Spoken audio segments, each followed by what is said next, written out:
صبح میں اور امتل ہی ہم سفر تھے نلتر جانے کے لیے۔ آج ٹورسٹ بیورو والوں نے ہمیں نیا ڈرائیور اور نئی جیپ دی تھی۔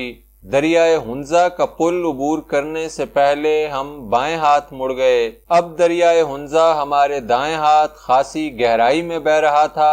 دریائے ہنزا کے اس پار دو سڑکیں، جن میں سے ایک دریا کے ساتھ ساتھ ہنزا کو جا رہی تھی اور دوسری پہاڑ کی بلندیوں میں غائب ہو گئی تھی۔ شاہراہ ریشم تھی جو آگے جا کر چین کی سرحدوں سے مل جاتی ہے۔ یہی وہ راستہ تھا جس پر پرانے زمانے میں گھوڑوں اور خچروں کے قافلے چلتے تھے اور تجارتی اشیاء کے تبادلے ہوتے تھے۔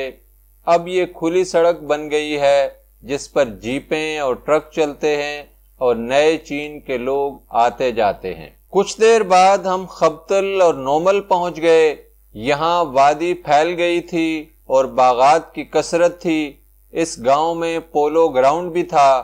ایک باغ کے باہر سڑک کے کنارے ادھیڑ عمر کا ایک آدمی کھڑا تھا جس کے پاس سیر سیر کی ٹوکریوں میں اناناس بھری ہوئی تھی۔ قیمت پوچھی تو 2.5 روپے سیر بتائی۔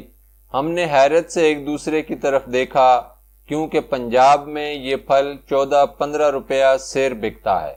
ہم نے ایک ٹوکری خرید لی اور سارا راستہ مزے سے کھاتے رہے۔ 20-22 میل کے بعد ہم بلند و بالا پہاڑوں کی ایک تنگ گھاٹی میں داخل ہو گئے۔ دریا اب پیچھے رہ گیا تھا۔ آمنے سامنے کے یہ پہاڑ اتنے قریب قریب تھے کہ ان پر نر اور مادہ کا گمان گزرتا تھا، مگر جن کو فطرت کے بے رحم ہاتھوں نے ہم آغوش ہونے سے پہلے پتھر کر دیا تھا۔ 6-7 میل کے بعد پہاڑ کی ان گلیوں کا اسرار ختم ہوا اور کھلا آسمان دکھائی دیا اور گھاٹی کی کشادگی کا احساس پیدا ہوا۔ سامنے 2 برف پوش چوٹیاں اس طرح ایک دوسرے کے سامنے کھڑی تھیں جیسے 2 خوبصورت اپسرائیں رقص کے لیے پر تول رہی ہوں۔ جوں جوں جیپ اوپر جا رہی تھی، نلتر کے حسن کا جادو بے پایاں ہوتا جا رہا تھا۔ 7,500 فٹ کی بلندی پر پہنچ کر ہماری جیپ ایک حسین زمردی خطے میں رک گئی۔ دائیں ہاتھ مختصر سا بکھرا ہوا گاؤں تھا۔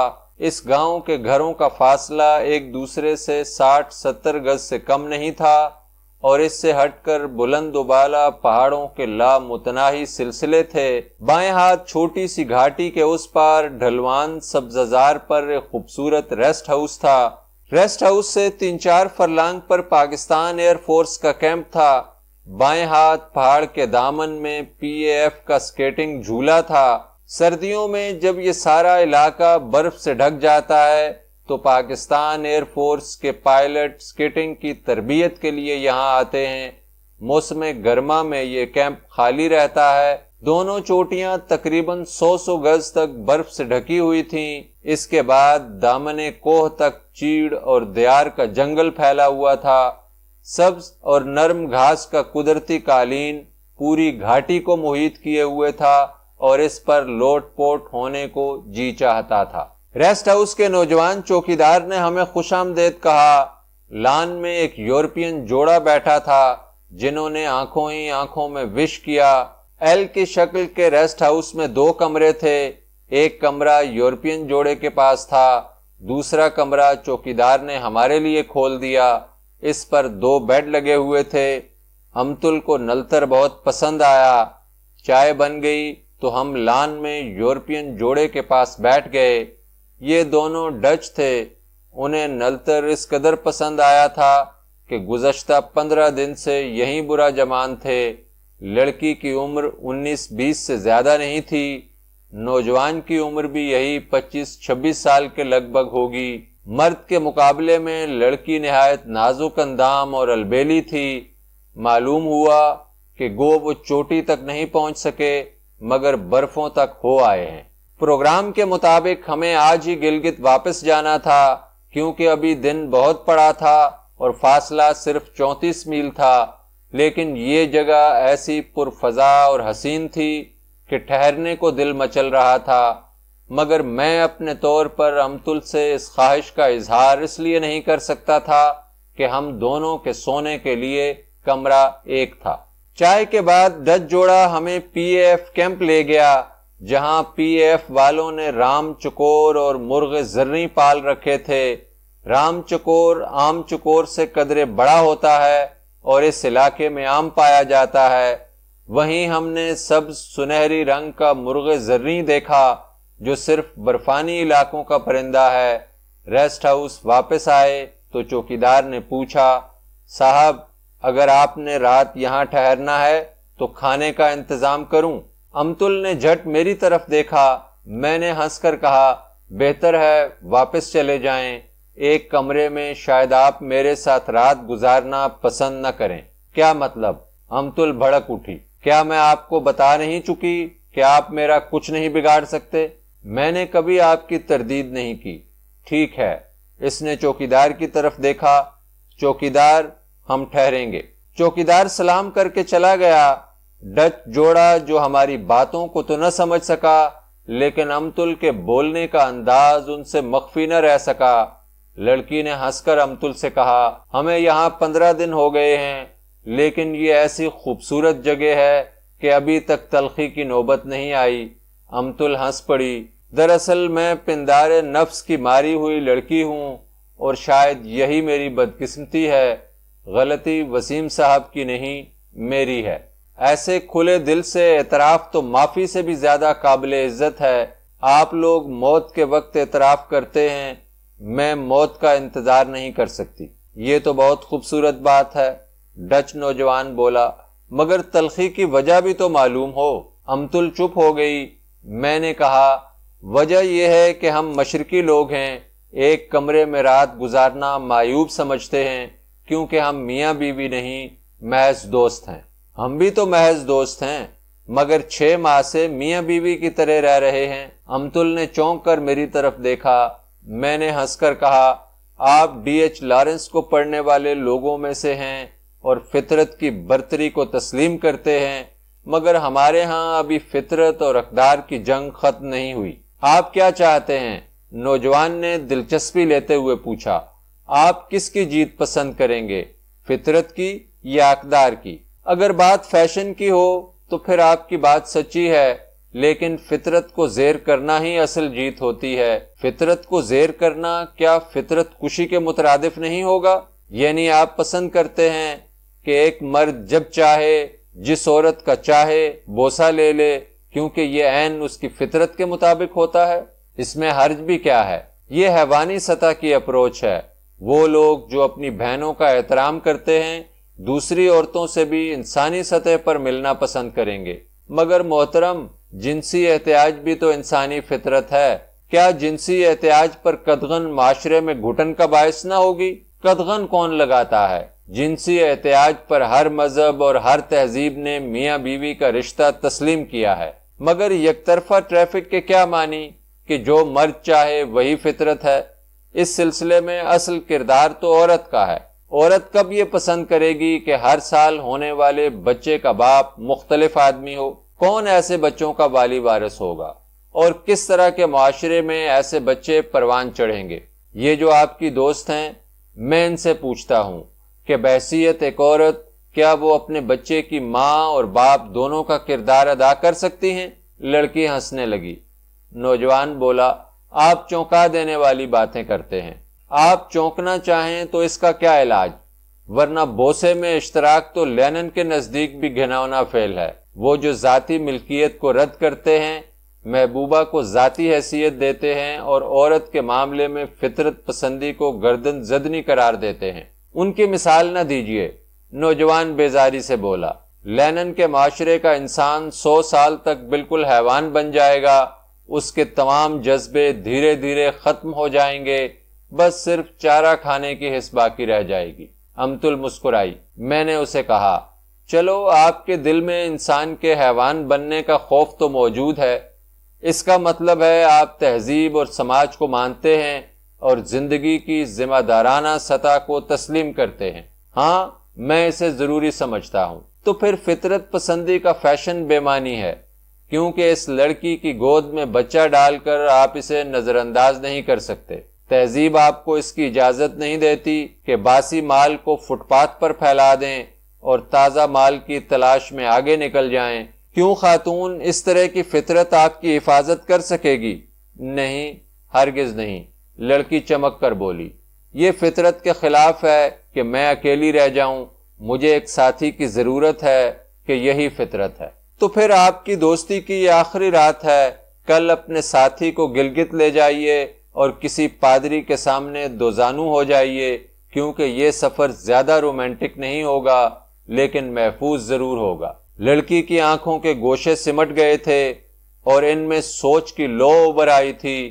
وہ اپنے ساتھی کو دیکھ رہی تھی جو متذبذب کیفیت میں بیٹھا تھا اور آنے والے کل کے غم سے بوجھل ہو گیا تھا۔ شاید وہ سوچ رہا تھا کہ جس فطرت کو وہ اتنے برس سے پال پوس رہا تھا اور ایک خاص ڈگر پر چلا رہا تھا، سدھرنے پر آمادہ ہو سکے گا۔ امتل ٹھہرنے کو تو ٹھہر گئی تھی مگر اب خاموش تھی۔ خود میں بھی عجیب سا محسوس کر رہا تھا۔ آنے والی رات میرے ساتھ کیا سلوک روا رکھتی ہے؟ ایک دل فریب اور بے مثال لڑکی کے ساتھ ایک کمرے میں رات گزارنے کا تصور بجائے خود ایک امتحان تھا، اور اس پس منظر کے ساتھ اس کی اہمیت اور بڑھ گئی تھی کہ اقدار کے احترام میں میں نے چند لمحے پہلے یورپین جوڑے کو خاموش کر دیا تھا۔ بہرحال شعوری یا غیر شعوری صحیح، میں نے ایک ذمہ داری قبول کر لی تھی۔ شام کو چوکیدار نے دونوں کمروں کے لیمپ روشن کر دیے، لیکن پورے گاؤں میں ایک گھر کے سوا کہیں دیا نہ تھا۔ ہمیں حیرت ہوئی، چوکیدار سے پوچھا تو اس نے بتایا پہاڑ کے اس طرف خوبصورت چراگاہیں اور جھیلیں ہیں۔ گرمیوں کے موسم میں یہاں کے لوگ مال مویشیوں سمیت ادھر چلے جاتے ہیں، برف باری سے چند دن پہلے گاؤں واپس آ جاتے ہیں، پھر ساری سردیاں یہیں رہتے ہیں۔ میں نے پوچھا، ایک دیا ٹمٹما رہا ہے، شاید وہ تمہارا گھر ہے؟ جی ہاں، وہ میرا ہی گھر ہے۔ ریسٹ ہاؤس کی ملازمت کی وجہ سے میں گاؤں میں رہتا ہوں۔ 6 برس ملازمت کو ہو گئے، میں نلتر سے باہر نہیں گیا۔ دل تو کرتا ہوگا باہر جانے کو؟ نہیں صاحب، نہیں۔ گھر کی نوکری ملی ہے، تنخواہ کے علاوہ سیاحوں سے خاصی بخشش مل جاتی ہے، افسر لوگ بھی بہت خوش ہیں۔ اس نوکری کی وجہ سے گزشتہ سال میری شادی ہو گئی، ورنہ ابھی 10 سال اور شادی نہیں ہو سکتی تھی۔ سب لوگ کہتے ہیں اس گاؤں میں مجھ سے زیادہ سکھی آدمی دوسرا نہیں۔ آج ایک بار پھر مجھ پر یہ بات واضح ہو رہی تھی کہ سکھی لوگ کیسے ہوتے ہیں۔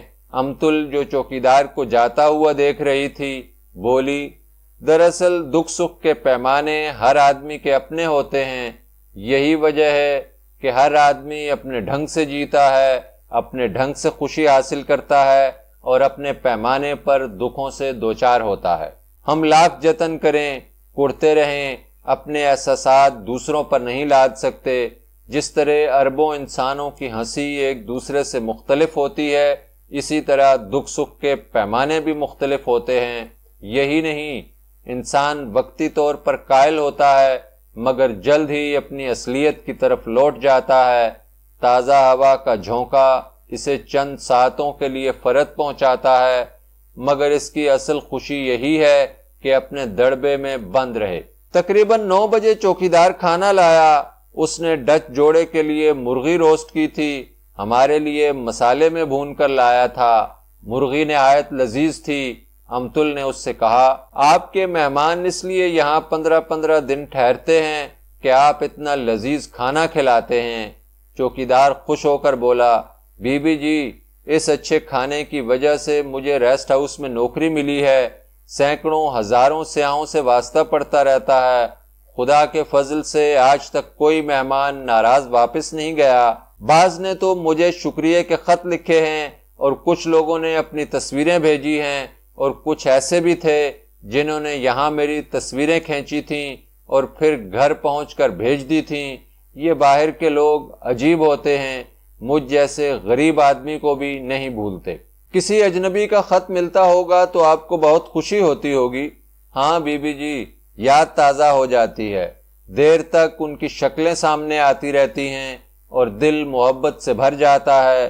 اگر میں ان سے اچھا سلوک نہ کرتا، جی بھر کر ان کی خدمت نہ کرتا، تو کون یاد کرتا مجھ غریب کو؟ اصل بات یہ ہے جی کہ میٹھے بولوں میں بہت برکت ہوتی ہے۔ امتل نے میری طرف دیکھا، ایک چوکیدار کی چھوٹی سی دنیا میں پھیلی ہوئی محبت کو دیکھ کر اس کا حیران ہونا قدرتی بات تھی۔ کھانے سے فارغ ہوئے تو اس نے جگ میں پانی بھر کر تپائی پر رکھ دیا۔ جانے سے پہلے اس نے بیڈ ٹی اور ناشتے کے لیے پوچھا اور پھر سلام کر کے چلا گیا۔ کچھ دیر بعد میں بھی باہر نکل گیا، اس خیال سے کہ امتل ایزی ہو جائے، اور شاید اس خیال سے بھی زیادہ احساس اس بات کا تھا کہ میں امتل کا سامنا نہیں کرنا چاہتا تھا۔ میں اکیلے میں اس سے بات کرتے ہوئے کترا رہا تھا۔ جس انداز اور تیور سے اس نے یہاں ٹھہرنے کا فیصلہ کیا تھا وہ قطعی ایک چیلنج تھا۔ گو مجھے اس چیلنج سے بس اتنا ہی تعلق تھا کہ جو کچھ اس نے کہا ہے وہی اصل حقیقت ہے، اور یہ کہ میں اس کا کچھ نہیں بگاڑ سکتا۔ لیکن وہ تلخی، وہ کھنچاؤ، وہ اس فکرے کا قدرتی رد عمل بنتا تھا۔ امتل کو اس رد عمل سے بچانا میرے لیے ضروری تھا۔ باہر اندھیرا تھا، ابھی چاند نہیں نکلا تھا۔ ڈچ جوڑے کے کمرے میں بتی جل رہی تھی اور وہ کسی گرما گرم بحث میں مصروف تھے۔ البتہ سیاہ جنگل کے اوپر دونوں برفانی چوٹیاں روشن تھیں، جیسے دور اندھیرے میں دو موم بتیاں جل رہی ہوں۔ تقریباً 1 گھنٹہ میں باہر رہا۔ اندر آیا تو امتل سو رہی تھی۔ اس نے کمبل اوڑھ رکھا تھا، مگر اس کا چہرہ ننگا تھا اور اس کا رخ میرے پلنگ کی طرف تھا۔ دونوں پلنگوں کے درمیان تپائی رکھی ہوئی تھی۔ میں حیرت اور تاثر کے ساتھ خاموشی سے پلنگ پر بیٹھ گیا۔ امتل اتنی جلدی سونے کی عادی نہیں تھی۔ میں اگر اس کا سامنا نہیں کر رہا تھا تو وہ دوسرا جذبہ تھا، لیکن خود امتل کا سامنا نہ کرنے کا یہ انداز۔ میں دل ہی دل میں مسکرایا اور اس کے بند ہونٹوں کے شگوفے کو ٹکٹکی باندھ کر دیکھتا رہا۔ میں سوچ رہا تھا کہ پندار نفس کا وہ کیسا گراں لمحہ تھا جس نے اسے یہاں رکنے پر مجبور کر دیا تھا، اور پندار نفس کا یہ کیسا گراں لمحہ ہے کہ اس کی متجسس اور متحرک آنکھیں بند ہیں اور پلکوں کے بوجھ تلے لرزاں ہیں۔ کیا اس کا وجدان جانتا ہے کہ میں اسے جی بھر کے دیکھ رہا ہوں؟ کیا اس کا احساس میری پیار بھری نگاہوں کے لمس سے بے خبر ہوگا؟ کیا اس کی روح کو میرے جذبوں کی یلغار کا علم ہوگا؟ یہ عجیب بحران تھا۔ ڈھیر ساری نفسیاتی خلیجوں نے اسے گھیر رکھا تھا، اور وہ سو رہی تھی، جاگ رہی تھی یا خواب دیکھ رہی تھی۔ میں بھی اسے دیکھ رہا تھا، اس کی خوبصورت گردن کو، اس کے رس بھرے ہونٹوں کو، اس کی ننھی منی ناک کو۔ میری نگاہوں میں پیار تھا، خواہش تھی، جھنجھلاہٹ تھی۔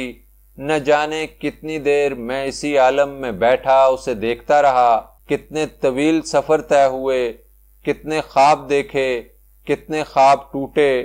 یہ وہی بے مثال لڑکی تھی جو سرخ قمیص پہن کر مانسیرا کے ڈاک بنگلے سے پہلی بار میرے ساتھ سفر پر نکلی تھی، اور جس نے پہلے دن ہی اپنی اثر آفرین شخصیت کی دھاک بٹھا دی تھی۔ یہ وہی لڑکی تھی جو ہر صبح ایک نیا جادو جگاتی تھی، اور ہر طلوع ہونے والا سورج اس کے حسن میں اضافہ کرتا تھا۔ وہ خوبصورت تھی، خوبصورت ترین تھی۔ کوئی حد مقرر نہیں کی جا سکتی تھی کہ وہ کس قدر خوبصورت تھی، بس یہی کہ وہ بے مثال تھی۔ اور میں جو نصیبے کا سکندر تھا اور پوری دنیا کو فتح کرنے کا خواب اور اس کی تعبیر کا داعی تھا، اپنی آخری مہم کا علم آگے بڑھتے ہوئے دیکھ رہا تھا، لیکن نہ جانے کیوں متذبذب تھا۔ شاید اپنے اندر کے لشکر پر میرا اعتماد متزلزل تھا۔ میں کبھی تو خالی ذہن ہو جاتا اور جو چہرہ میرے سامنے تھا دور، بہت دور چلا جاتا، اور کبھی ایسا ہوتا کہ خوف، مسرت اور جوش سے میرے رونگٹے کھڑے ہو جاتے، میرا جسم تھر تھر کانپنے لگ جاتا، جنون و ہیجان کا ایسا طوفان کھڑا ہو جاتا کہ میرے پاؤں اکھڑنے لگتے تھے۔ یہ پہلا اور آخری بار ہوتا۔ اگر کامیابی مقدر ہوتی تو میں دنیا کا فاتح کہلا سکتا تھا، لیکن یہ میری مسرتوں کا آخری دن بھی ہوتا۔ اگر وار اوچھا پڑتا پھر زندگی ختم تھی۔ ایک لحاظ سے مجھے افسوس بھی ہو رہا تھا کہ میں ہوش و خرد کا آدمی کیوں ہوں، مگر دوسرے لمحے یہ احساس بھی ہوتا کہ میں مذہب کو مانتا ہوں، تہذیب کا داعی ہوں، اور اقدار و اخلاق کا پرچار کرتا ہوں، ایسا وقت آن پڑا تھا کہ کبھی یہ سچ لگتا اور کبھی وہ سچ معلوم ہوتا۔ اتنی ڈھیر ساری سچائیاں تھیں اور ہر سچ میں ڈوبنے کو جی چاہ رہا تھا، اور وہ خدا کی بندی اسی کروٹ لیٹی تھی۔ 2 گھنٹے گزر گئے، اس نے کروٹ نہ بدلی۔ کبھی کبھی اس کے غلافی پپوٹوں میں ذرا سا ارتعاش پیدا ہو جاتا تو میرا دل ڈوب جاتا۔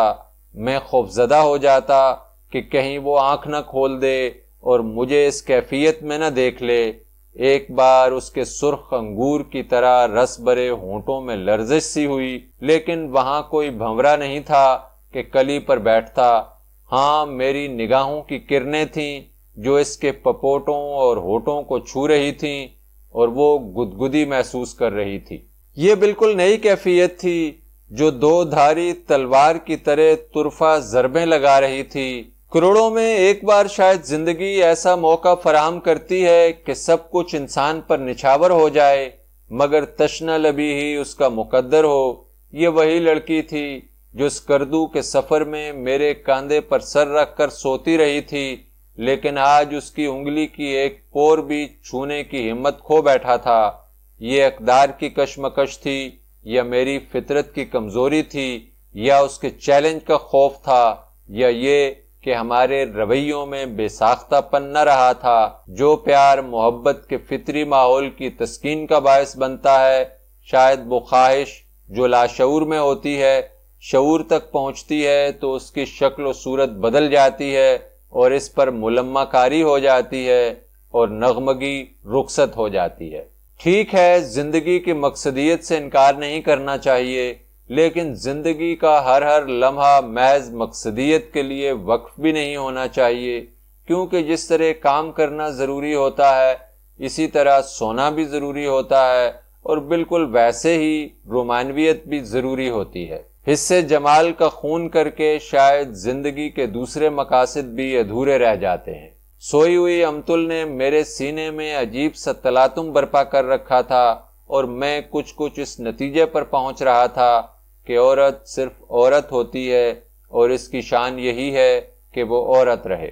میں ایک ایسے پل صراط سے گزر رہا تھا جس کے ایک طرف امتل کا حسین وجود تھا اور دوسری طرف زندگی کی حسین راہیں تھیں، اور پل صراط کے اس طرف باب جنت وا تھا، مگر میرا دل نہیں چاہ رہا تھا کہ زندگی کی حسین راہوں کو نظر انداز کر دوں اور امتل کے حسین وجود کو چھوئے بغیر باب جنت میں داخل ہو جاؤں، کیونکہ زندگی کے انگنت مقاصد کے ساتھ شاید ایک مقصد یہ بھی تھا کہ گندم کا ذائقہ چکھا جائے اور خود کو سزاوار حیات ٹھہرایا جائے۔ یہ عجیب خیال تھا کہ بجلی کے کوندے کی طرح میرے دل میں اتر گیا۔